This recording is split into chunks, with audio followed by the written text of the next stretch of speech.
Super লিগে আবাহনী দোলেশ্বরী স্থগিত ম্যাচের পয়েন্ট ভাগাভাগি। প্রাইম ব্যাংকে হারিয়ে 5 বছর পর ঢাকা প্রিমিয়ার লিগে শিরোপা জিতল আবাহনী। আম্পায়ারদের সঙ্গে অসৌজন্যমূলক আচরণের জন্য তামিম ইকবাল দোষী সাব্যস্ত। 1 লাখ টাকা জরিমানা ও 1 ম্যাচ নিষিদ্ধ। ফারুকের পরিবর্তে প্রধান নির্বাচক মিনহাজুল আবেদিন নান্নু। যুক্তরাষ্ট্রকে 4-0 গোলে বিধ্বস্ত করে কোপা আমেরিকার ফাইনালে আর্জেন্টিনা। দেশের হয়ে সর্বোচ্চ গোলের রেকর্ড মেসির। সকালে দ্বিতীয় সেমিফাইনালে লড়বে চিলি ও কলম্বিয়া। এবং হাঙ্গেরির বিপক্ষে ড্র করেও ইউরো নকআউট পর্বে পর্তুগাল। 4 আসরে গোলের অনন্য রেকর্ড রোনালদোর। শীর্ষ 16 নিশ্চিতের গুরুত্বপূর্ণ ম্যাচে বেলজিয়ামের মুখোমুখি হবে সুইডেন।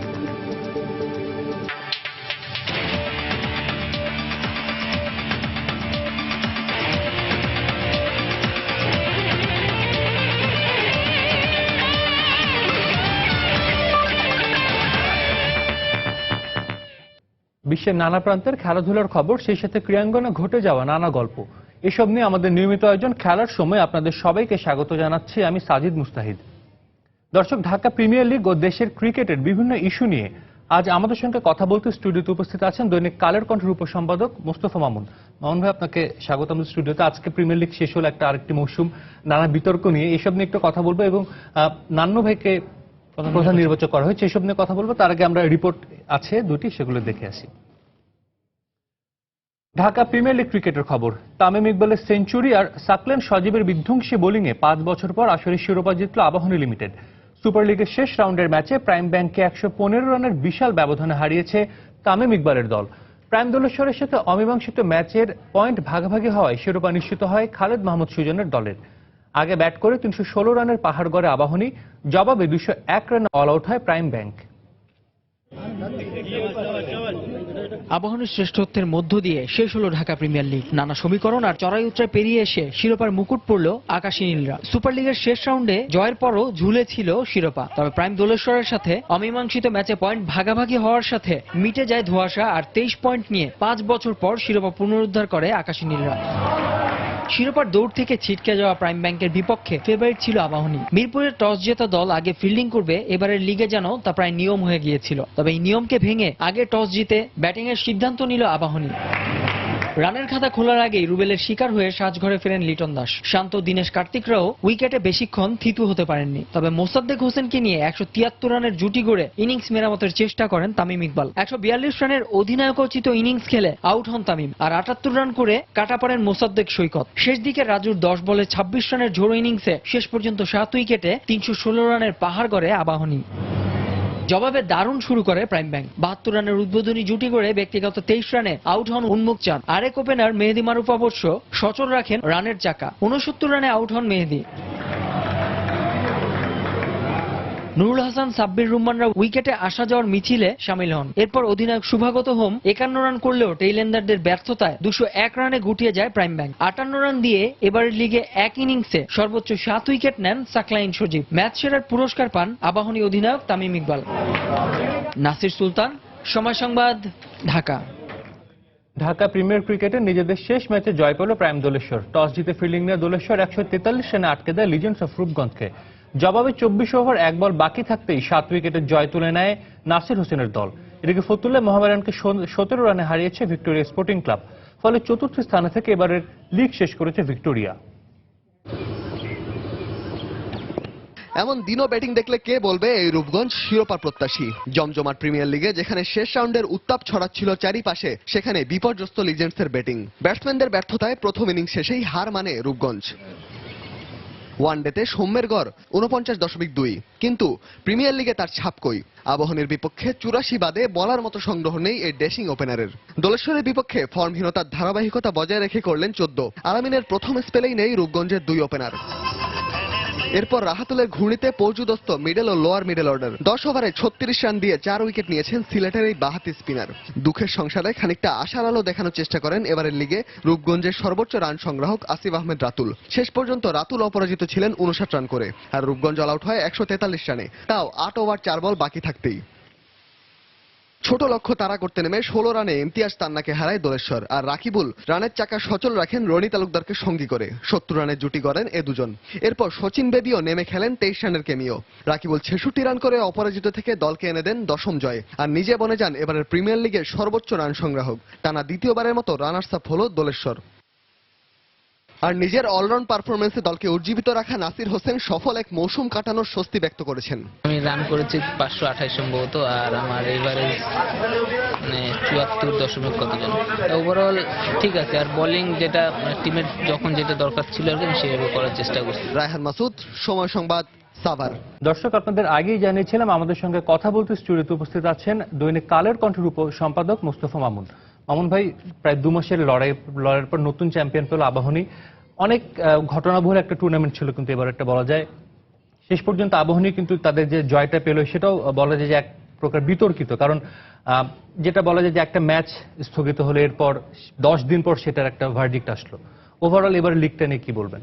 এবারে লিগটা নিয়ে আপনি যেটা বললেন সেটা তো একটা বড় ব্যাপার, যে মানে লিগে যে পরিমাণ বিতর্ক তৈরি হয়েছে, যে পরিমাণ আমরা আম্পায়ারিং এর নিয়ে যে ধরনের প্রশ্ন দেখেছি, পক্ষপাতের অভিযোগ, তারপরে দলগুলোর বেরিয়ে যাওয়া, খেলোয়াড়দের আম্পায়ারিং এর সিদ্ধান্ত না মানা, কোনো কোনো ক্ষেত্রে ফিক্সচার জটিলতা, ফিক্সচারের কি বলা যায়, ফিক্সচার ফিক্সেশন আমি বলবো, যে ফিক্সচারে একটা দলকে সুবিধা বা দুটা দলকে সুবিধা দেওয়ার চেষ্টা করা, কোনো কোনো খেলা লোকচক্ষুর আড়ালে বিকেএসপি নিয়ে আয়োজনের চেষ্টা করা, আবহাওয়ার মতো ম্যাচ বিকেএসপি আয়োজনের চেষ্টা করার ফলে আমরা একটা তৎপরতা লক্ষ্য করেছিলাম যে কোনো কোনো দলকে সুবিধা দেওয়া, কিন্তু সুনির্দিষ্টভাবে বললে যে আবাহনীকে একটু বাড়তি সুবিধা দেওয়ার একটা চেষ্টা আসলে লক্ষ্য করা যাচ্ছিল। এটা নানান ইয়েতে এখন আপনি বলতে পারেন আর্গুমেন্ট হতে পারে যে আবাহনীকে সুবিধা দিয়েছে, এটা কাগজ কলমে যে ঠিক আবাহনীকে সুবিধা দিয়েছে এটা নয়, কিন্তু আমরা যে সুবিধা দেওয়ার জন্য যে কিছু তাদের জন্য অনুকূল পরিবেশ তৈরি করা, এইটা কিন্তু আমরা লক্ষ্য করেছি। বা আম্পায়ারিং এর ক্ষেত্রে আমরা দেখেছি যে এমন সব আম্পায়ারকে দেওয়া হয়েছে যারা আসলে খুব ব্যক্তিত্ববান বলে পরিচিত নন, দক্ষ বলে পরিচিত নন, এবং তারা যাদের আসলে আগে প্রিমিয়ার লিগ সেভাবে কোনো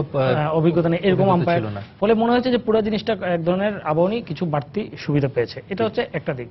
তো এইটা যখন হয়, তারপর আপনি দেখেন এই যে ম্যাচটা স্থগিত হলো, সেই ম্যাচটা কিন্তু আমরা যতটুকু জানি, যতটুকু আমাদের মিডিয়ার খবর বা আমরা আমাদের সাংবাদিকরা উপস্থিত থেকে যা দেখেছেন, তাতে কিন্তু এই ম্যাচটা হচ্ছে যে আমি মনে করি যে এই ম্যাচের 1 পয়েন্ট করে দেয়া আসলে খুব ন্যায়সঙ্গত আসলে এবং খুব যুক্তিসঙ্গত আসলে।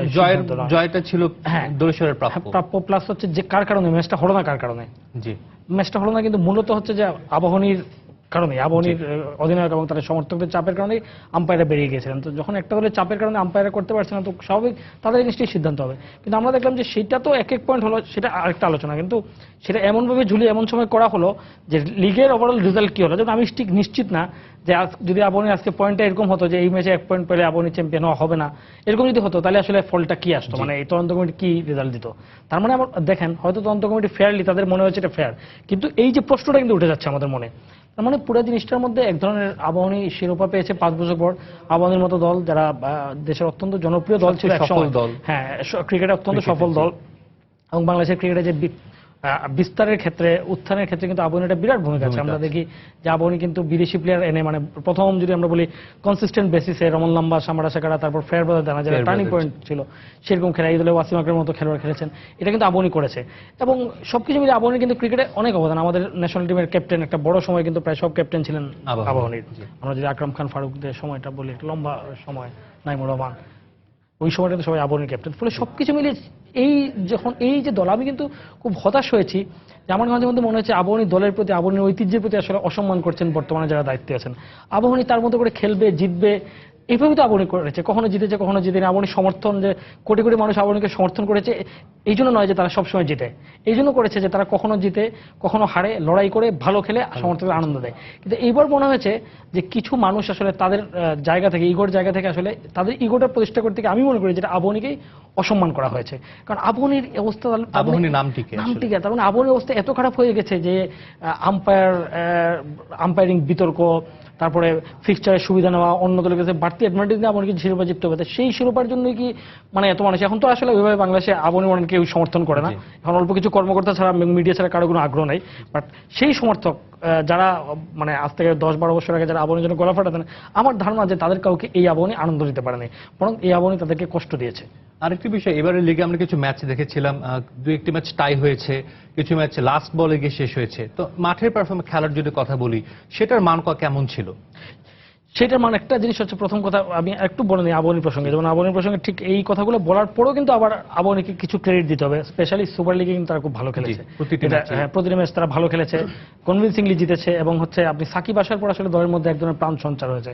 সত্যি কথা যেটা, যে সাকিব কিন্তু ডোমেস্টিক আমরা সাধারণত সাকিবকে এত ভালো পারফর্ম করতে দেখি না, এত কনসিস্টেন্ট দেখি না, এবং এত সিরিয়াসও থাকতে দেখি না। এটা কিন্তু আমরা এবার সাকিবকে দেখেছি, এবং টিমের এক ধরনের একটা টিমের মধ্যে যে একটা কি বলা যায়, একটা মানে ঠিক সংহতির অভাব ছিল, এটা সাকিব আসার পর দল হয়েছে। দেন আগেন সাকিবের ব্যাটিং বোলিং পারফরমেন্স তো ছিলই, তামিম মনে হয় যে সাকিবকে পেয়ে অনেক উদ্দীপ্ত, প্লাস হচ্ছে তামিমের ক্যাপ্টেন্সির জায়গায় যে কিছু আসলে জায়গা আমরা দেখেছি যে সেইগুলা যথেষ্ট পরিমাণে অধিনায়কত্ব করার মতো, মানে অধিনায়কত্ব কিছুটা অভাব আসলে, অনভিজ্ঞতা, এটা আমরা লক্ষ্য করছিলাম, প্লাস তার মেজাজ সবকিছু মিলে, এবং তিনি যে ওপেনিং ব্যাট করেন নিজের পারফরমেন্সের চাপ সব মিলিয়ে হচ্ছে সাকিব আসার পর সেই সহায়তাটুকু তামিম পেয়েছেন। প্লাস হচ্ছে মোসাদ্দেক অসাধারণ পারফর্ম করেছেন পুরো টুর্নামেন্টে, সাকিব সুযোগ আজকে 7 উইকেট নিয়েছেন, তাসকির খুব ভালো বল করেছেন, যেটা আসলে আমাদের অনেকগুলো ম্যাচে ভাইটাল ব্যাক্টরি, তার মানে আবাহনী কিন্তু পারফর্ম করেছে। কিন্তু আজকে আমি পড়ছিলাম যে তামিম দুঃখ করে বলছেন যে নেতিবাচক আলোচনার কারণে আমাদের যেসব পজিটিভ সেগুলো ঢাকা পড়ে গেছে, ফলে এটাও একটা দুঃখের বিষয়। ফলে আবাহনীর কিন্তু দুইটা পয়েন্ট, একটা হচ্ছে আবাহনী ম্যানিপুলেট করার চেষ্টা করেছে, সেটা যেমন নিন্দনীয়, ঠিক একই সঙ্গে কিন্তু আবাহনী সুপার লিগ এসে তাদের খেলোয়াড়রা পারফর্ম করেছেন, দল হিসেবে আবাহনী ভালো খেলেছে, ফলে এটাও আসলে প্রশংসনীয়। এইটুকু কৃতিত্ব আসলে আবাহনী এবং তার খেলোয়াড়দের দিতে হবে, এবং তাদের খেলোয়াড়রা যে এই অবস্থায় ফোকাস থেকে যে ফিরে এসছেন, প্রায় তারা তো বাইরে চলে গেছিলেন রেসে, সেখান থেকে ফিরে এসছেন, এটা ধন্যবাদ পাওয়া। আচ্ছা, এখন আপনি বলছেন ওভারঅল মান কি, একটা জিনিস আমাদের বলতে হবে যে আমাদের প্রিমিয়ার ক্রিকেট লিগটা কিন্তু গত কয়েক বছর ধরে এর আকর্ষণ থাকে না, কারণ হচ্ছে ইন্টারন্যাশনাল ক্রিকেট চলতে থাকে, প্রিমিয়ার লিগটা পিছিয়ে যায়, টপ প্লেয়াররা খেলতে পারেন না, 1-2 ম্যাচ খেলতে পারেন, এইসব কারণে হয় কি মানুষের খুব একটা আগ্রহ থাকে না। তো এইবার যেটা হয়েছে যে একদম কনসিস্টেন্টলি, তারপর বড় কোনো ব্রেক ছিল না, বা দেখা গেলো সব প্লেয়ার খেলো, মাঝখানে লম্বা ব্রেক থাকে, মানুষ ভুলে যাবে, একদম একটানা খেলা হয়েছে, সব প্লেয়াররা খেলেছেন। এর কারণে বহু বছর পর কিন্তু আমি বলবো যে একটা মানে একজনের, এবং যেহেতু অন্য কোনো ক্রিকেট ছিল না, ফলে কিন্তু আমাদের মনোযোগ, মিডিয়ার মনোযোগটা পুরোটা একদম 100%, ফলে এটাও কিন্তু খুব গুরুত্বপূর্ণ, মিডিয়ার মনোযোগটা থাকে, যেটা সুবিধার দিক হয়েছে কেউ ভালো পারফর্ম করলে কিন্তু, ধরুন বাংলাদেশ যদি এই সময় ইন্টারন্যাশনাল ম্যাচ খেলতো, বা যদি মনে করেন যে অন্য কোনো ইন্টারন্যাশনাল বড় টুর্নামেন্ট লিগ টিক থাকতো ইত্যাদি, থাকলে কি হতো যে আমাদের কেউ ভালো করলে ওটা কিন্তু পত্রিকায় নিচের দিকে চলে যেত, টিভিতে পিছনে চলে যেত। ফলে তরুণ প্লেয়ার যেমন মুসাদ্দেক তো ভালো পারফর্ম করেছেন, মুসাদ্দেক কিন্তু আগেও এরকম পারফর্ম করেছেন, এইবার কিন্তু মুসাদ্দেক অনেক হাইলাইট হয়েছে, ইমতিয়াজের বিষয়ে আলোচিত হয়েছে ইত্যাদিতে। আমরা অনেকের কথা বলতে পারি, রকিবুল যেমন অনেক সর্বোচ্চ রান করলেন কনসিস্টেন্টলি, বা যে সাকিব যে ফিরে এসে সিরিয়াসলি পারফর্ম করেছেন, এটা কিন্তু আমরা প্রতিদিন আমাদের মিডিয়াটা অনুসরণ করেছে, এটা আমাদের জন্য একটা ভালো খবর। এই জায়গাগুলো আসলে খুবই, আমি মনে করি যে খুবই পজিটিভ জায়গা। কিন্তু একই সঙ্গে একটা জিনিস আমি মনে করি যে আমার মাঝে মধ্যে মনে হয় যে এই লিগগুলো কেন হয়, এটা আমার কাছে প্রশ্ন হয় যে কেন ডোমেস্টিক লিগ সব জায়গায় হয়, কিন্তু মানুষের লোকাল মানুষের এন্টারটেনমেন্টের জন্য। এখন হচ্ছে কি আমাদের এই ক্লাবগুলোর প্রতি কারো কোনো আকর্ষণ নাই। আপনি মনে করেন যে এই যে আপনি আমি আলাপ করছি আমরা জানি, কিন্তু আপনি আপনার সময় টিভির এই মাথা থেকে ওই মাথা পর্যন্ত জিজ্ঞেস করেন, আপনি দেখবেন যে 80% লোক জানে না যে আজকে আবাহনী চ্যাম্পিয়ন হয়েছে। তারা কিন্তু ইউরোর খবর রাখে, তারা কিন্তু কোপার খবর রাখে। তার মানে এই জিনিসগুলো কিন্তু আমি যেমন এবার কিউরিয়াস দেখছিলাম যে অন্যান্য সময় আমরা মিডিয়া যথেষ্ট কভারেজ দেই না, ফলে আমার মনে হচ্ছিল এই জন্য বোধহয় মানুষের গ্যাপ। এবার আমি দেখলাম যে মিডিয়া এত গুরুত্ব দেওয়া সত্ত্বেও খেলাগুলো মানুষের খুব বেশি আকর্ষণ করতে পারছে না। একমাত্র ইন্ডিভিজুয়াল যারা খুব ডাইহার্ড ফ্যান, তারা সাকিব কত করলো, তামিম কত করলো, ওই সাকিব তামিম মাশরাফির ফলোয়াররা কিন্তু ফলো করেছেন তার পারফরমেন্সটা কিরকম, দলের প্রতি কিন্তু কোনো আকর্ষণ নাই। সেইখানে হচ্ছে কি তারপর হচ্ছে কর্মকর্তারা এই কাণ্ড করে, এই দলগুলোর প্রতি এমনি মানুষের আগ্রহ নাই, এবং তাদের এই কাণ্ডের ফলে মানুষের কাছ থেকে দলগুলো দূরে যাচ্ছে। ফলে আমার কাছে মনে হয় যে আমাদের এইবার যখন আমাদের দর্শক আসছে না, একটা ম্যাচে 500 দর্শক নাই, ধরুন ন্যাশনাল টিমের সাকিব তামিম মাশরাফি এরকম ন্যাশনালের 5-7জন খেলোয়াড় খেলছে, সেখানে দেখার জন্য 500 লোক নাই। তার মানে বুঝতে হবে যে আমাদের এই যে দর্শকরা আমাদের এই ডোমেস্টিক লিগটা ফলো করে না। এখন কি করতে হবে আমাদের এইবার আসলে ভাবতে হবে, কারণ আগে আমরা ভাবতাম যে আচ্ছা স্টাররা খেলে না বা লিগ ভাঙা থাকে বলে, এবার যখন এত কিছু পড়া হলো না, তার মানে বুঝতে হবে আমাদের ডোমেস্টিক লিগটা মানুষের মন থেকে হারিয়ে গেছে, এটা ফিরিয়ে আনার জন্য কি করা হচ্ছে সেটা ভাবা উচিত। আমরা করছি কি আমরা নিজেদের দলকে জেতানো, যেটার প্রতি মানুষের কোনো আকর্ষণ নাই, শুধুমাত্র কিছু কর্মকর্তা তাদের ইগো, এটা কিন্তু জাস্ট আবাহনী সমর্থকদের জন্য আবাহনী এটা করে না, তারা করে তাদের যে কর্মকর্তার ইগোর লড়াই, এই করতে গিয়ে আরো বিতর্কিত করে মানুষের মন থেকে আরো দূরে ঠেলে। মামুন ভাই, আমরা আপনার সাথে আরেকটা বিষয় নিয়ে কথা বলবো, তবে তার আগে আজ আমরা যেটা দেখেছি যে নাজমুল হোসেন পাপন বিসিবি সভাপতি ফারুক আহমেদের পরিবর্তে নান্নুকে দায়িত্ব দিয়েছেন, সেই নিয়ে আমাদের একটা রিপোর্ট আছে, সেটা একটু দেখে আসি। ঢাকা প্রিমিয়ার লিগে আম্পায়ারদের সঙ্গে অসৌজন্যমূলক আচরণের জন্য আবাহনীর অধিনায়ক তামিম ইকবালকে 1 লাখ টাকা জরিমানা ও 1 ম্যাচের জন্য নিষিদ্ধ করেছে বিসিবি।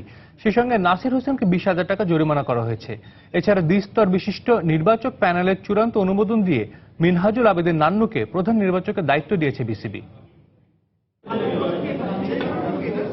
ঢাকা প্রিমিয়ার লিগের শেষ দিনে বিসিবি সভাপতি এলেন হোম অফ ক্রিকেটে, দিলেন ঝুলে থাকা কিছু বিষয়ের চূড়ান্ত সিদ্ধান্ত।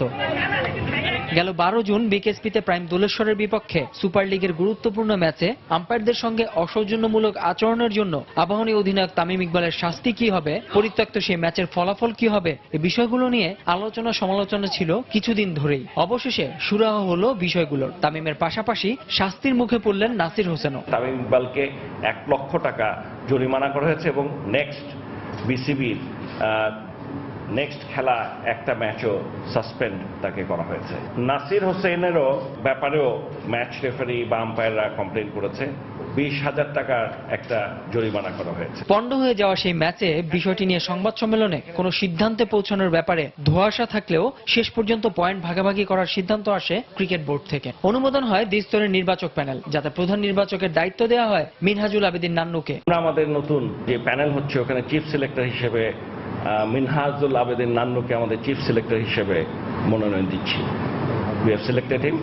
এবং হাবিবুল বাশার সুমন, যে নাকি অত্যন্ত ইন্টিগ্রেট পার্ট, অনেকে এটাকে মিসইন্টারপ্রেট করেছে। আসলে মহিলা টিমটাকে আমরা চাচ্ছিলাম, এটা নিয়ে বেশ কিছু কমপ্লেইন, ওটাকেও আমরা মনে করেছি যে একজন ভালো একটা লোক দরকার। দ্বিস্তরের নির্বাচক প্যানেলে প্রধান নির্বাচকের গুরু দায়িত্বকে চ্যালেঞ্জ হিসেবে নিতে চান মিনহাজুল আবেদিন। 5 বছর ধরে কাজ করছি আমি আর হাবিবুল বাশার সুমন, তারপরে বিসিবি এই গুরু দায়িত্ব দেওয়ার জন্য অবশ্যই বিসিবিকে ধন্যবাদ জানাচ্ছি।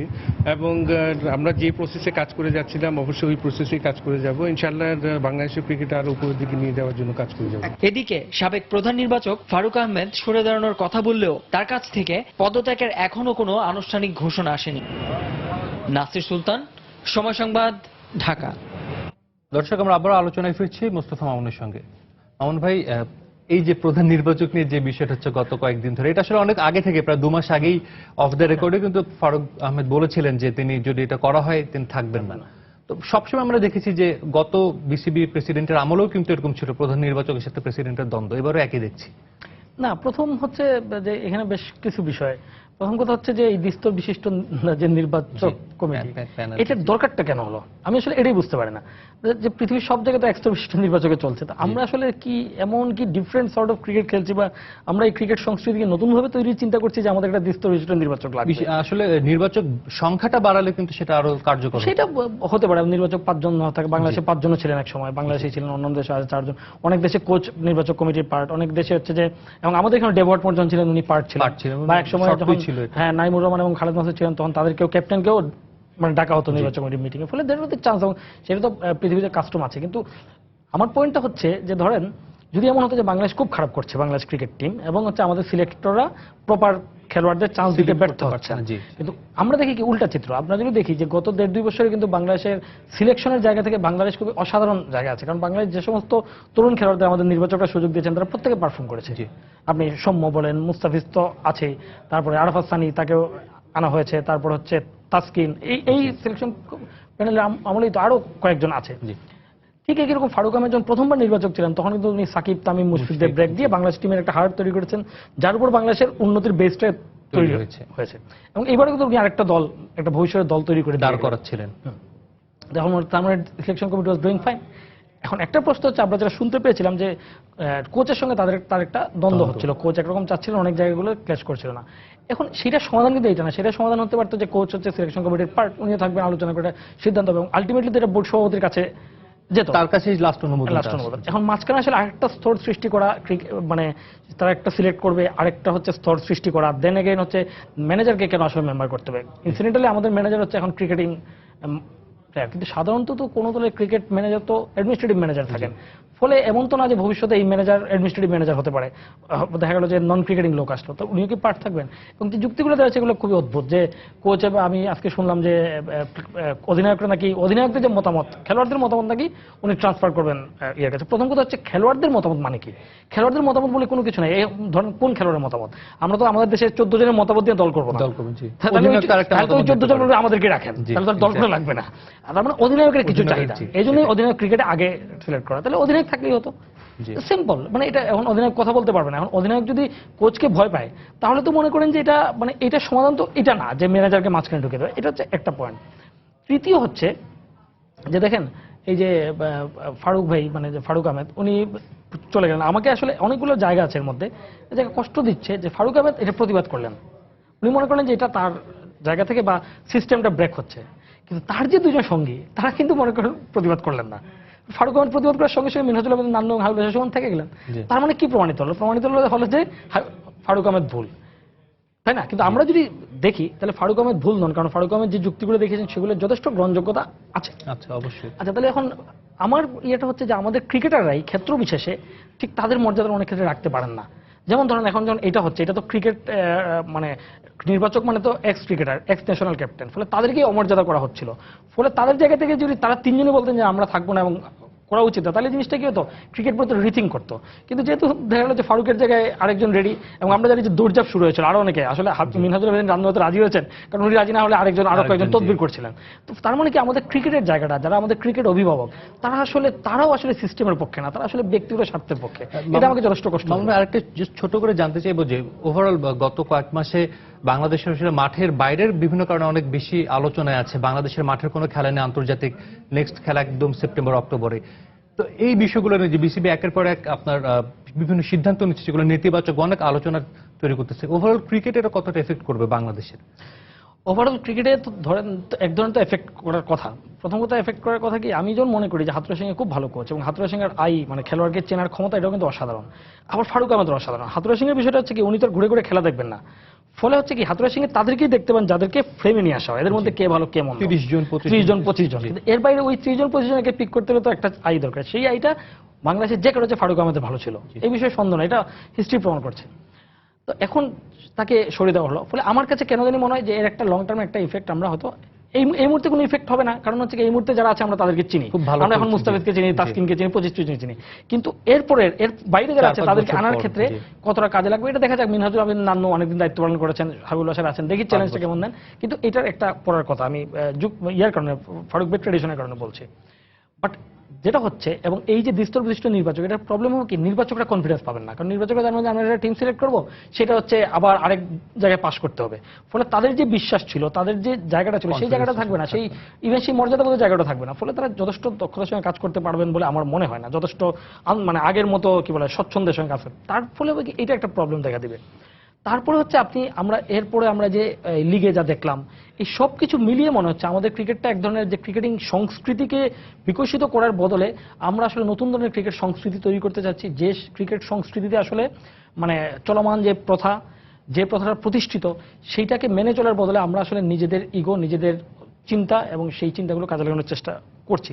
কারণ আমার কাছে মনে হয় যে হাথুরুর সিং এবং ফারুকের যে জায়গাটা ছিল, হাথুরুর সিং এর এই জায়গাটা, এটা কিন্তু খুব ভালোভাবে বড়, এটা কিন্তু খুব গুড অ্যাসেট, এটা কিন্তু অ্যাসেট। কিন্তু এই অ্যাসেটটাকে কি করলাম আমরা দুজনের মুখোমুখি করে, আমরা সিলেকশন প্যানেলটা চেঞ্জ করে আরেকটা জিনিস যেটা করলাম, হাথুরুর সিংকে আমরা জানিয়ে দিলাম ইউ আর অ্যাবাভ এভরিথিং। সে চাওয়ার ফলে একটা দেশের পুরো সিলেকশন সিস্টেম বদলে গেল। এটা হতে পারে ফুটবল কোচ, পৃথিবীতে সবচেয়ে শক্তিশালী লোক হচ্ছে ফুটবল কোচ, সেই ফুটবল কোচও চাইলে কিন্তু এটা পারবেন না, সিস্টেম বদলাতে পারেন না। একজন ফুটবল কোচ দল বদলাতে পারেন, আর ক্রিকেট কোচ তো তেমন কোনো ক্ষমতাই নাই, সেখানে একজন ক্রিকেট কোচ। ফলে যেটা হবে, হাথুরুর সিং আসলে নিজেকে সেই জায়গায় নিয়ে মনে করতে পারেন যে আসলে আই এম অ্যাবাভ এভরিথিং, এবং যখন কোনো লোক এরকম অ্যাবাভ এভরিথিং মনে করতে থাকেন, তখন কিন্তু যুক্তির বাইরে গিয়ে নিজের মতো করে তার নিজের মধ্যে তার মধ্যে এক ধরনের স্বৈরাচারী, একটা স্বেচ্ছাচারিতা তৈরি হয়। উনি হয়তো এমন কিছু সিদ্ধান্ত নেবেন, এমন কিছু খেলোয়াড়কে খেলাবেন, এমন কিছু পিক করবেন যার কোনো ব্যাখ্যা থাকবে না, এবং আলটিমেটলি এত তো বাংলাদেশ ক্রিকেট সাফার করবে। ফলে সব মিলিয়ে আমার কাছে মনে হচ্ছে যে ঠিক নিকট ভবিষ্যতে কিছু হবে না, কিন্তু লং টার্মে একটা প্রভাব পড়তে পারে। মামুন, আপনাকে ধন্যবাদ আমাদের সঙ্গে এসে কথা বলার জন্য। তবে আমরা আশা করছি যে নিশ্চয়ই যে পদক্ষেপগুলো নেওয়া হচ্ছে সেগুলোর বাংলাদেশ ক্রিকেটের পক্ষেই কাজ করবে। আশা করি যে এগুলো মানে আমরা হয়তো এই জিনিসগুলো আমরা বুঝতে পারবো যে আমার জিনিসগুলো ঠিক হচ্ছে না, আমরা এগুলো রেকটিফাই করবো। ধন্যবাদ মামুন। ধন্যবাদ।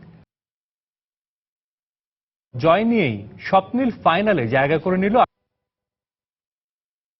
যুক্তরাষ্ট্রকে 4-0 গোলে বিধ্বস্ত করেছে আলবি সেলেস্তেরা। দলকে শিরোপার মঞ্চে তোলার সাথে দেশের সর্বোচ্চ গোলের রেকর্ড গড়েন ফুটবল জাদুকর লিওনেল মেসি। দক্ষতায় আর্জেন্টিনা 2006 বিশ্বকাপ স্বপ্নযাত্রা থেমেছিল। তখন দুরন্ত কিশোর বয়সের মেসি ডাগ আউটে বিদায় বেদনায়। 10 বছরের ব্যবধানে ভিন্ন মঞ্চে সেই ক্লিসম্যানকে পুরনো ক্ষত ফিরিয়ে দিলেন সেই কিশোর থেকে পরিণত লিওনেল আন্দ্রেস মেসি। কারণ মেসিময় ম্যাচে কোচ ক্লিসম্যানের যুক্তরাষ্ট্রকে 4-0 গোলে ভাসিয়ে কোপা আমেরিকার ইতিহাসে রেকর্ড 28 বারের মতো ফাইনালের মঞ্চে আর্জেন্টিনা। এর আগে সেমিফাইনালে আর্জেন্টিনাকে হারানোর দিবা স্বপ্ন নিয়ে মাঠে নেমেছিল ডেমসি ব্র্যাডলিরা।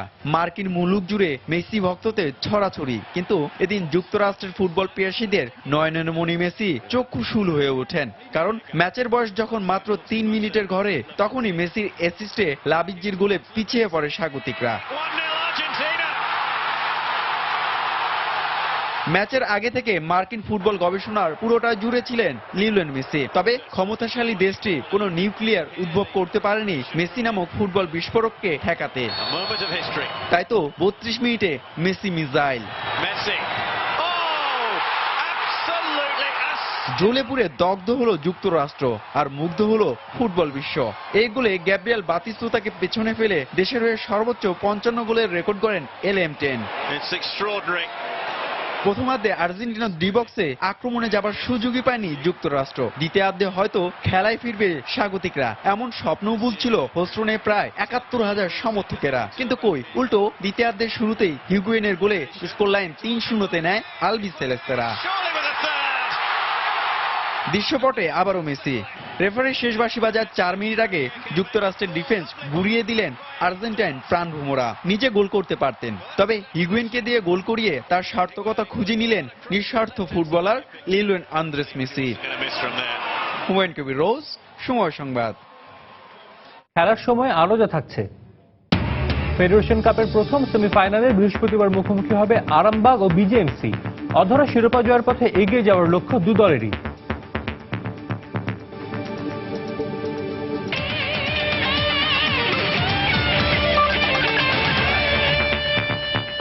আরএফএল ওয়াটার পাম্প, পানি দেবে টেনশন নয়। কোপা আমেরিকার আরো খবর, ফাইনালের টিকিট নিশ্চিত করতে বর্তমান চ্যাম্পিয়ন চিলির বিপক্ষে মাঠে নামবে কলম্বিয়া। এর আগে দু দলই একবার করে পেয়েছে কোপার শিরোপার স্বাদ। তবে শতবর্ষের কোপার বিশেষ এই আসরের ফাইনালে উঠতে মরিয়া লাতিন আমেরিকার দুই পরাশক্তি। বৃহস্পতিবার বাংলাদেশ সময় সকাল 6টায় শুরু হবে এই ম্যাচ। কোস্টারিকার কাছে 3-2 গোলে হারের পর পেরুর বিপক্ষে কষ্টার্জিত জয়। যুক্তরাষ্ট্র ও প্যারাগুয়েকে আসরে নিজেদের প্রথম 2 ম্যাচে হারিয়ে দাপুটে শুরুর পরই যেন কিছুটা পথহারা কলম্বিয়া। গোল যেন এক দুর্বোধ্য শব্দই থেকে গেছে হামেস রদ্রিগেজ, কার্লোস বাক্কাদের জন্য।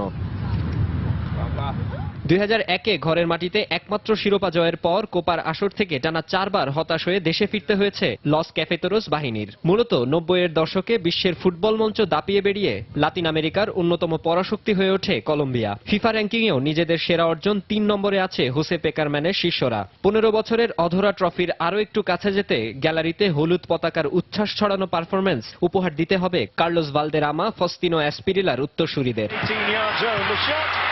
অন্যদিকে র্যাঙ্কিং না বললেও কোপার সাম্প্রতিক ইতিহাস কথা বলে চিলির পক্ষেই। এমনিতে বর্তমান চ্যাম্পিয়ন তারাই। তার উপর গেল ম্যাচে মেক্সিকোর উপর এক কথায় তাণ্ডব লীলা চালিয়েছে লা রোজারা। 7-0 গোলে জয়ের ম্যাচে একাই 4 গোল করে মেসি, সানচেজ, রদ্রিগেজদের মতো তারকাদের ছাপিয়ে আলো ছড়িয়েছেন চিলির ফরওয়ার্ড ভার্গাস।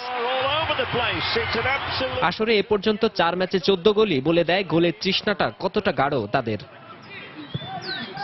দলে আছেন আর্সেনালের হয়ে ইংলিশ প্রিমিয়ার লিগ মাতানো অ্যালেক্সিস সানচেজও। গোল ক্ষুধায় পেয়ে বসলে কলম্বিয়ার গোলরক্ষক ডেভিড ওসপিনাকে কঠিন পরীক্ষায় দিতে হবে। যদিও গেল ম্যাচে হলুদ কার্ড দেখায় সেমিতে দেখা যাবে না বায়ার্ন মিউনিক তারকা আর্তুরো ভিদালকে। আর নিজের দিনে কাতালান গোলরক্ষক ক্লদিও ব্রাভো চিলির গোলপোস্টে প্রাচীর হয়ে দাঁড়ালে অবাক হওয়ার কিছুই নেই। কলম্বিয়ার সঙ্গে মুখোমুখি শেষ 5 দেখায় 2 জয় আর 2 ড্র নিয়ে এগিয়ে হুয়ান অ্যান্তোনিও পিজ্জির শিষ্যরাই। মাঝমাঠ নিয়ন্ত্রণে রেখে খেলা কলম্বিয়ার মুখোমুখি আগ্রাসী চিলি। কোপার ইতিহাসে 12 বারের মুখোমুখি সাক্ষাতে 2 হারের জবাবে চিলির জয় আছে 7 বার। 1987 সালে কোপার সেমিতে এই চিলির কাছে 2-1 গোলে হেরেই বিদায় নিয়েছিল কলম্বিয়া। শিকাগোর সোলজার ফিল্ডে সে ইতিহাসেরই পুনরাবৃত্তি হবে নাকি 29 বছর আগে হৃদয় ভাঙার জবাব দেবে লস ক্যাফেতেরোসরা? মাকসুম আলম খান, সময় সংবাদ। ইউরো চ্যাম্পিয়নশিপের খবর, ড্র করেও গোল ব্যবধানে এগিয়ে আসরের নকআউট পর্ব নিশ্চিত করেছে পর্তুগাল। ক্রিস্টিয়ানো রোনালদোর রেকর্ড গড়ার দিনে হাঙ্গেরির বিপক্ষে 3-3 গোলে ড্র করেছে সেলেকাওরা। লিওর পার্ক অলিম্পিকে ম্যাচের 19 মিনিটেই গেরার গোলে এগিয়ে যায় হাঙ্গেরি। এরপর বেশ খানিকক্ষণ পিছিয়ে থাকে পর্তুগাল। অবশেষে ফেডারেশন কাপের খবর, প্রথম সেমিফাইনালে মুখোমুখি হবে আরামবাগ ক্রীড়া সংঘ ও টিম বিজেএমসি। এর আগে আরামবাগ 2 বার ও বিজেএমসি 1 বার ফাইনালে উঠলেও শিরোপা জিততে পারেনি। তাই দারুণ ছন্দে থাকা দু দলই এবার সে অধরা স্বপ্ন পূরণ করতে মরিয়া। ম্যাচটি শুরু হবে বৃহস্পতিবার বিকেল 3:45টায়। 2 গোলে পিছিয়ে থেকেও শেখ জামালের মতো শক্তিশালী দলের বিপক্ষে দারুণভাবে ঘুরে দাঁড়ায় আরামবাগ। চমক উপহার দিয়ে পেনাল্টি শুটআউটে সেদিনের ম্যাচটি জিতে এবারের ফেডারেশন কাপের কোয়ার্টার ফাইনাল বাধাও পেরোয় তারা। শুধু তাই নয়, গ্রুপ পর্বে আরেক জায়ান্ট আবাহনীও হোঁচট খেয়েছিল সাইফুল বারী টিটুর শিষ্যদের কাছে।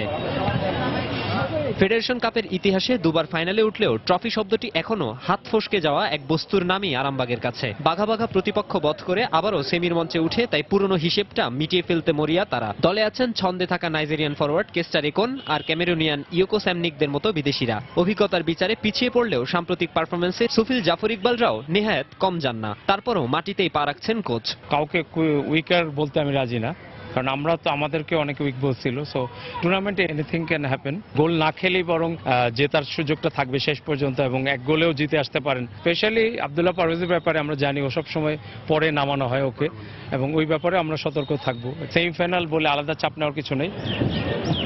অন্যদিকে 5 বছর আগে ফেডারেশন কাপের ফাইনালে শেখ জামালের কাছে হেরে শিরোপা স্বপ্ন চুরি হয়েছিল টিম বিজেএমসির। ট্রফির এত কাছে গিয়েও পা পেছলানোর আগে পরের ঘটনায় ঘরোয়া ফুটবলে আন্ডারডগ বলেই বিবেচিত হয়ে আসছে দলটি। কিন্তু পারভেজ তপুদের কাঁধে ভর করে শিরোপা স্বপ্ন দেখছে তারাও। আবার বিজেএমসির জন্য সুযোগ এসেছে, টার্গেট ফাইনাল খেলা। আরামবাগ বিজেএমসি উঠে এসেছে, একটি দল ফাইনালে যাবে, হয়তো একটি চ্যাম্পিয়ন বা রানার আপ হবে।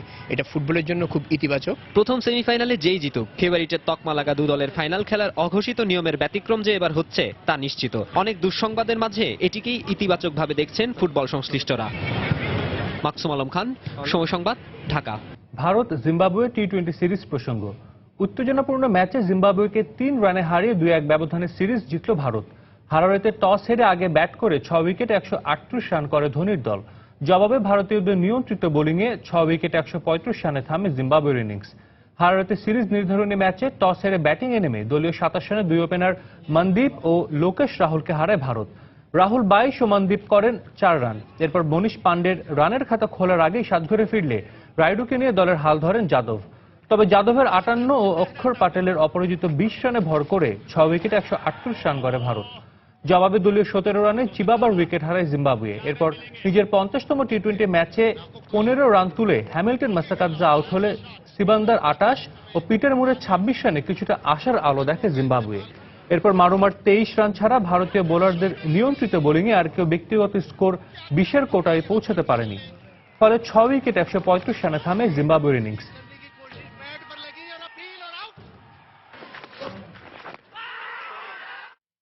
দর্শক, এই ছিল খেলার সময় এখনকার আয়োজন। যে কোনো খবর পেতে ভিজিট করুন সময়নিউজ.tv। আর খেলা জগতের সব খবর, সর্বশেষ খবর জানতে সঙ্গেই থাকুন সময়ের।